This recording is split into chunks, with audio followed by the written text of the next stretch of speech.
चलिए स्टार्ट करेंगे section number 236 minority squeeze out, purchase of minority share holding.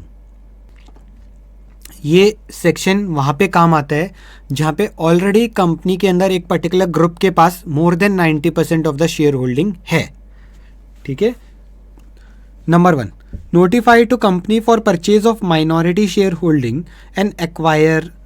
an acquirer or a person acting in concert with such acquirer becoming registered holder of 90% or more of the issued equity share capital of the company, or any person or group of person becoming 90% majority or holding 90% of the equity share capital of company by virtue of amalgamation, share exchange, conversion of securities, or for any other reason. Such acquirer, person or group of person as the case may be, shall notify the company of their intention to buy the remaining equity shares. Right? ठीक है।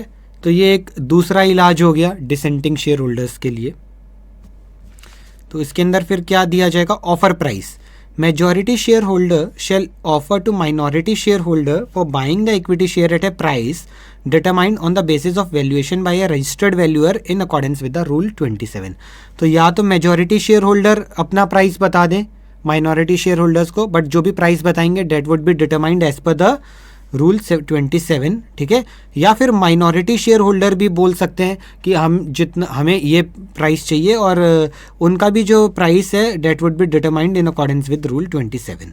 तो minority share holder may offer to majority share holder to purchase the minority equity share holding of the company at the price determined in accordance with the rule 27। Right. तो process क्या रहेगा? वही है same जैसा descending share holder में था, पैसे दो और ट्रांसफर कराओ। Deposit of amount in separate bank account. Majority shareholder shall deposit consideration for share to be acquired in a separate bank account to be operated by the company for at least 1 year for payment to the minority shareholders. तो जो majority share holder है company को पैसा देंगे, company क्या करेगी? एक separate bank account open करेगी और उसके अंदर वो पैसा रखेगी 1 साल तक के लिए डिसबर्स करने के लिए। Such amount shall be disbursed to the entitled shareholder within 60 days। तो 60 दिन के अंदर ही डिसेंडिंग शेयर होल्डर्स के केस में हमने पढ़ा था उनको पैसा देना है। ये देखो यहाँ पे, ठीक है, shall be disburse to entitle share holder within 60 days. तो वही इधर है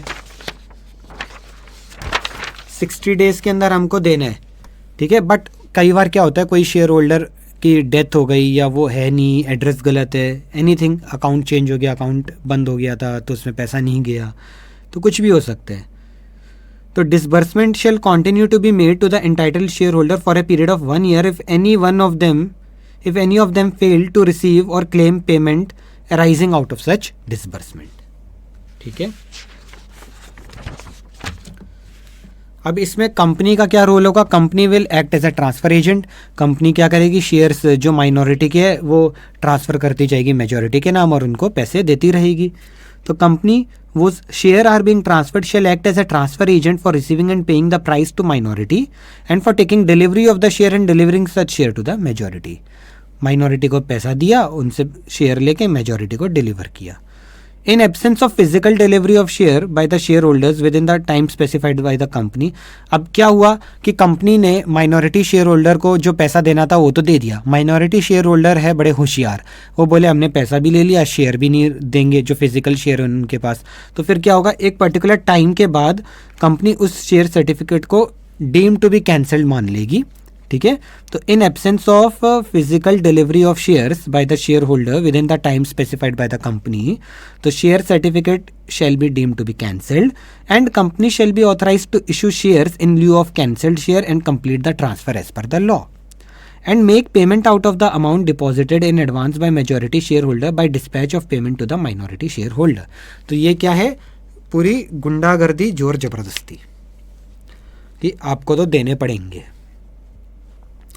अच्छा, if a minority shareholder have died or ceased to exist and whose legal heir successor has not been brought on record by transmission, the right of such shareholder to make an offer for sale of minority equity shareholding shall continue and be available for a period of 3 years।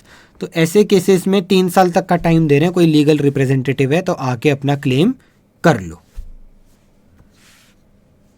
Sharing of additional compensation. अब जो minority share holder है, अगर उसके अंदर 75% और above के जो value के शेयर होल्डर्स हैं, वो बोले नहीं जो आप जो पैसा हमको दे रहे हो बहुत कम है, 500 रुपये बोल रहे हो, हमको तो 700 रुपये चाहिए, तो जो मेजॉरिटी शेयर होल्डर बोलते हैं चल यार तो ले और बात ख़त्म कर। तो जो एक्स्ट्रा एडिशनल कंपनसेशन ये लोग लेंगे that would be shared among जो बैलेंस माइनॉरिटी शेयर होल्डर्स रह गए। Where the shares of minority shareholder have been acquired, ठीक है, in pursuance of this section and as on prior to the date of transfer of such acquisition, the shareholder holding 75% or more minority equity shareholding negotiate or reach an understanding on a higher price for any transfer of share held by them without disclosing the fact of transfer taking place. On the basis of such negotiation understanding on an agreement, the 75% or more minority shareholder shall share the additional compensation received by them with other minority shareholders on a pro rata basis। ठीक है, फिर से समझा देता हूँ।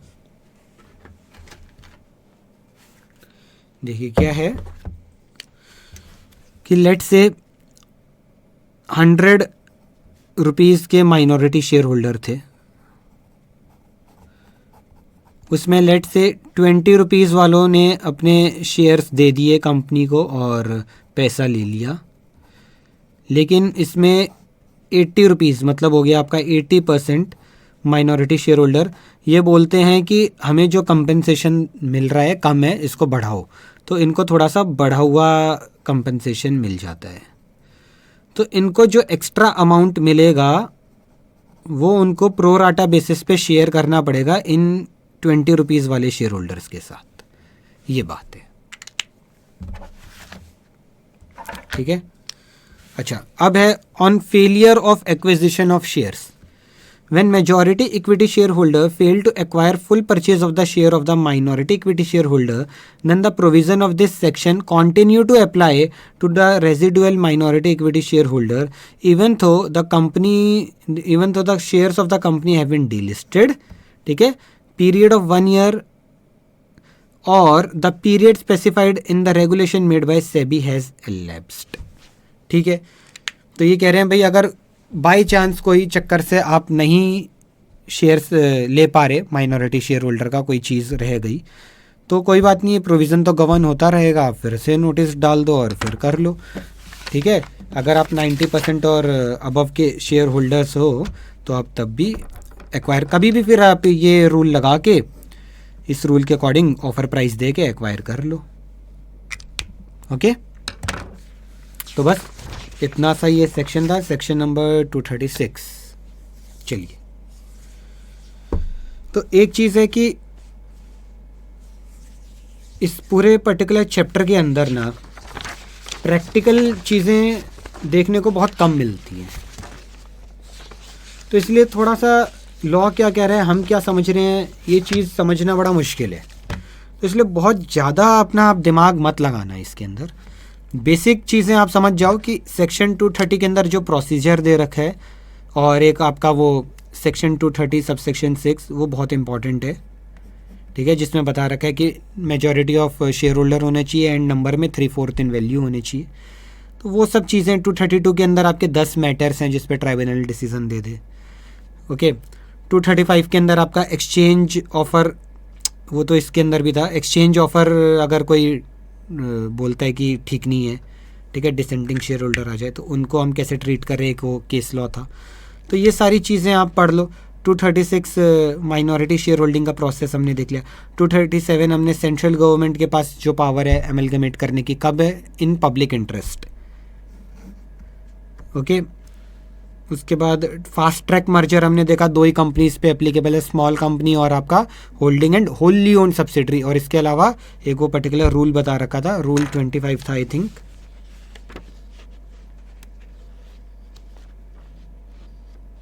हाँ, rule 25 के अंदर जो कंपनीज प्रिस्क्राइब की गई है। ठीक है, और फॉरेन कंपनी के साथ आप मर्ज कर सकते हो, आपको प्रायर अप्रूवल चाहिए आरबीआई का वगैरह। तो ये सब चीज़ें इसमें मोटी मोटी चीज़ें जो ब्रॉड है उसके ऊपर आप ध्यान देना, वो प्रोविजंस याद रखना। फालतू की चीज़ कोई जो सर के ऊपर से जा रही है तो उसको जाने देना, उसके पीछे अपना दिमाग ख़राब करने की कोशिश मत करना, बिकॉज अदरवाइज़ और ऐसी कई इंपॉर्टेंट चीज़ें हैं जिनको आप अच्छे से याद करके जा सकते हो और जिनके क्वेश्चंस एग्जाम में आए तो उस पर फुल स्कोर कर सकते हो। वो चीज़ें नहीं तो आपकी नेग्लेक्ट होनी शुरू हो जाएगी ये अनवांटेड चीज़ों के पीछे। ठीक है, तो बस इसके बाद एक लास्ट वीडियो और है जिसके अंदर मैं आपको सेक्शन 238 और 240 कवर कराऊंगा एंड देन आपका ये chapter number 5 over. Thank you very much.